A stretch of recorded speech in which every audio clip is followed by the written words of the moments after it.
everybody. I wrote this actually a long time ago. I just came across it today when I was wondering what to read here tonight. So I'll give this one a shot. I call this God Told a Joke. A priest, an ayatollah, and a rabbi die and they all go to heaven. I know that's a little tasteless and somewhat irreverent. It was one of my father's favorite jokes. He liked the way it just ended all of a sudden, and he thought it was humorous that we all strive to be different just to end up the same at the end. I jokingly wondered which end he was talking about because people sure aren't the same at the top end, the end where our heads are attached. So here I am wondering if my own head is on straight. There's just so much to consider. They say we're just stardust, that there is a piece of sun in all of us, that there are pieces of all of us in all of us, heavy. Then there's the size and weight of things. A snowflake can land on my head so lightly that I do not feel its near weightlessness, yet several snowflakes touching each other can grow so large and heavy as to sculpt a hillside.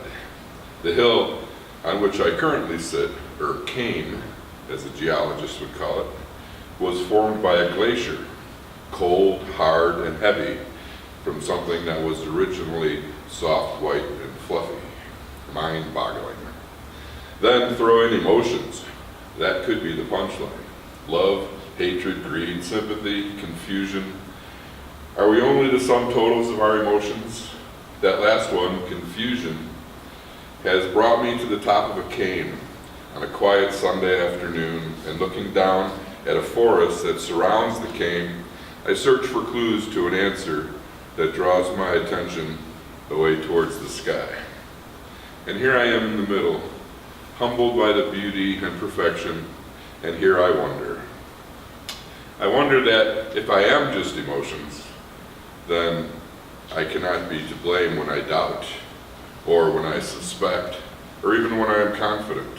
Nor am I to blame when my confusion rises to the level of anger. And when I declare myself blameless, too, when that anger causes me to come to the top of my nearby world and shout out loud. I shout out loud at the forest. I shout out at the animals in the forest to come and see. I shout at myself. And I shout for all those angry like myself.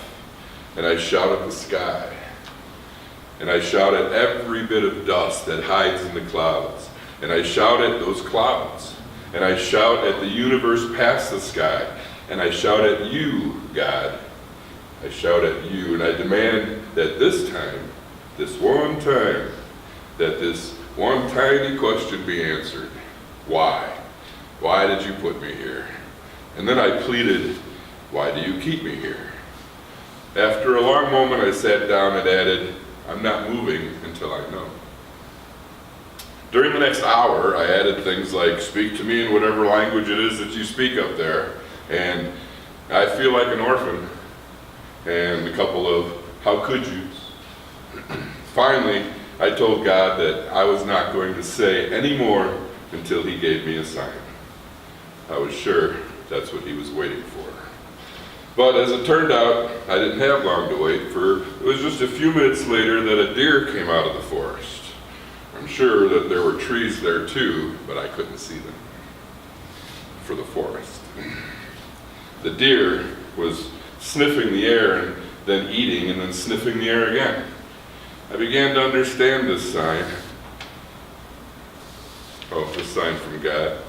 Life is about enjoying the bounty, but the cautious sniffing reminded me that one is still fearful.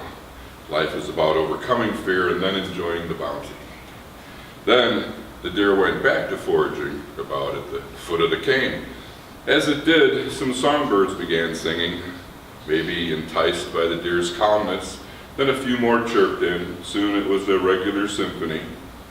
Appreciate the bounty, overcome the fear, and enjoy the moment. What exactly is being said here? Is this an answer? What kind of signs are these? Then silence. All around it was silent and sudden. So sudden that the deer looked up and froze. I looked around too. Then I saw what stopped the singing, a large gray wolf. It was creeping around the far side of the cane. It was obviously on the scent of the deer. It was downwind of the deer, so the deer could not smell the wolf. It knew that there was danger about, but it did not know which way to run. So it stood there, ready to jump in every direction. It knew enough to know that right now, running blindly in the wrong direction could be worse than doing nothing at all. It stood tense while its nostrils drew in the great volumes of air and then scrutinized every sense. The wolf, too, used all of his advantages and crept up closer and closer still. Is this the sign? This must be it. This must be the insight that I demanded. The hungry wolf and confident, the deer frightened yet confident in its ability to save itself, both of them hopeful, while the birds play the part of infinite witness. I watched until there was no longer any hope for the deer. The wolf was too close now and still unseen. I thought, so this is it? The answer is survival. I was to be very disappointed if this was all I got. Even a bird cried out in disappointment. It seemed to echo survival of the fittest. No, I thought, I cannot accept that. I am absolutely sure that that is not the truth I seek. Then the wolf, which was near the bottom of the cane, but still about 30 feet higher than the deer, made his move.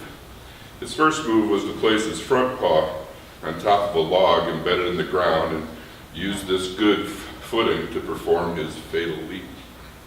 But this time, the log gave way. Time and ants had removed the strength from the wood, and now it simply crumbled beneath his paw. As it crumbled, the noise and the movement finally revealed to the deer which direction was best, and in one great leap, it was back in the forest. The wolf, however, no longer in contact with the wood part of the log, had discovered the strong bark that lay relatively undisturbed and on the exposed side, and having already committed to the lead part of the attack, now found himself spread eagle on the bark, sliding fairly quickly down the somewhat steep final 30 feet of the cane. Alas, had he only one more small part of a second, he might have been able to arrange himself so as not to have his nose contact the thistle bush at that particular angle, and maybe he would have been fortunate enough to avoid the small puddle of mud left over from a timely rain 2 days ago. The wolf got up quickly and cast several indignant glances at many of the birds that seemed to be laughing at him. He cast his glance in the direction of the deer, who had taken pause in his escape for a moment to enjoy the scene with its fellow witnesses. Then, with the same suddenness as before, it was normal again. The only sounds were from the birds settling back down and an occasional rustle of twigs from the forest where the deer disappeared. I think I heard deer laughter mixed in with the rustling. Then, with nothing else to wait for, I got up and walked down the cane. As I did, I looked up at the sky. There were only 3 clouds in the sky. All 3 were bright, beautiful, white, billowy clouds. The tiniest one, from this angle, looked somewhat like a bird in flight. The other 2, though, were unmistakably a wolf and a deer. I stared at them for a while. Then they changed shapes and dissipated. I looked at the empty sky. Then I looked at the trees in the forest. And then I laughed. I laughed as I walked all the way back to my car. Then I laughed again when I got home, and I've been laughing ever since. The end.